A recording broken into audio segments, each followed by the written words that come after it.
Every year, same day, same number. He would sit down, pick up the phone, find her name, and call.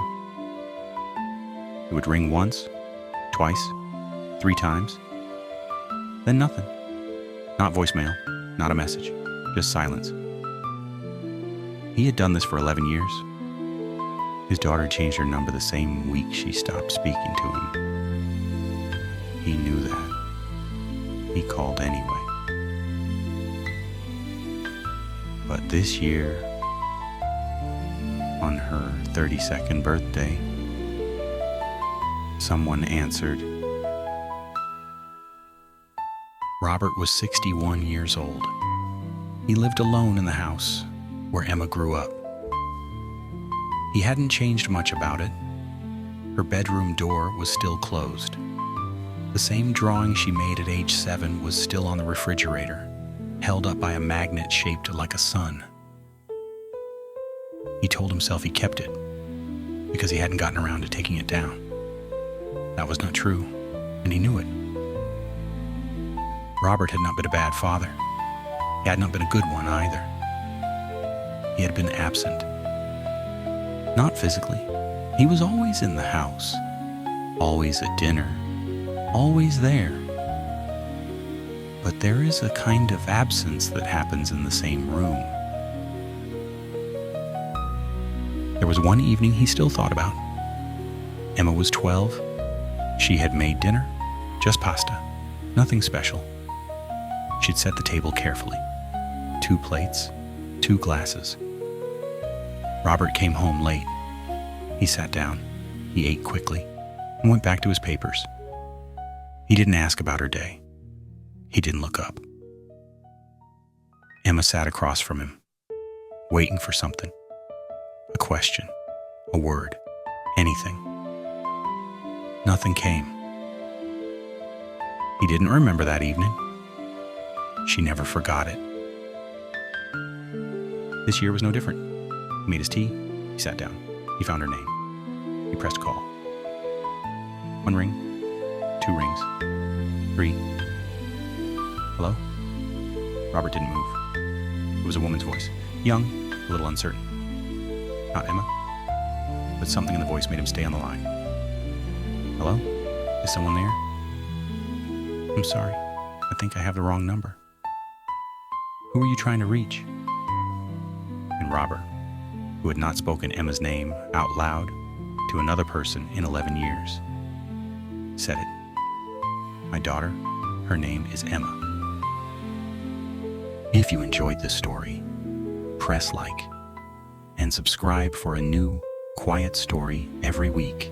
I would love for you to be here. How old is she, your daughter? 32. Today is her birthday. I got this number 8 months ago from the phone company. It was unregistered. Robert closed his eyes. Of course. Emma's number, disconnected years ago, had been reassigned to someone else, to this woman. I'm sorry, I didn't mean to. What did you do? Robert stopped. To your daughter, what did you do? It was a strange question from a stranger on a wrong number. He should have hung up. He didn't. I was there every day in the same house, same dinner table, same rooms. But I was somewhere else, in my head, in my work, in whatever I told myself was more important. She needed a father who was actually present. I gave her someone who just occupied the space. Nicole. Her name was Claire. She was 28. Her father had died 2 years ago. They never fixed things. I had 11 years, and I spent them calling a disconnected number. Why didn't you try to find her? Really find her, not just call. Robert looked at the drawing on the refrigerator. The sun magnet, the 7-year-old handwriting.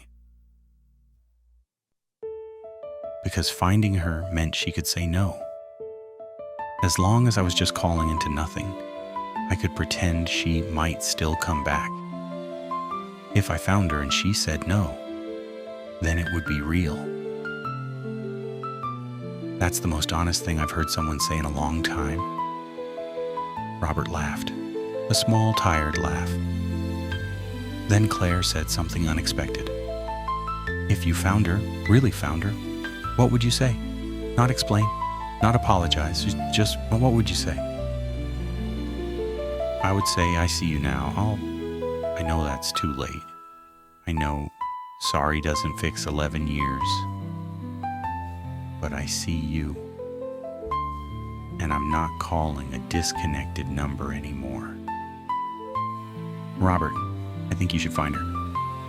Not for her, for you, so you stop living in a house full of closed doors. He stood there for a long time. Then he walked to Emma's door and opened it for the first time in 11 years. The room smelled like time. On the shelf, a photograph. Emma at 16, laughing at something outside the frame. He had forgotten that laugh. He sat on the edge of the bed. He held the photograph. And he made a decision. 3 days later, he stood in front of a door, a small apartment building, 2 hours from his house. He raised his hand to knock. Then he lowered it. The wind moved the leaves at his feet. Someone on a higher floor opened a window. Life was happening everywhere, quietly, without him. He turned and walked back to the car. He sat there, hands on the wheel, not moving. Then very slowly, he got out again. Because this time there was a door in front of him, and he could knock. A coffee shop, every Saturday morning. He saw her before she saw him. She looked like herself, older, quieter, but herself. He almost left. His hand was on the door. He let go. He walked in. He sat down across from her. Emma looked up. She didn't smile. She didn't speak. But she didn't leave. That evening, Robert came home. He made tea. He sat down. He looked at the drawing on the refrigerator, the sun magnet, the 7-year-old handwriting. He left it there. But this time, not out of guilt. If you enjoyed this story, press like and subscribe for a new, quiet story every week. I would love for you to be here.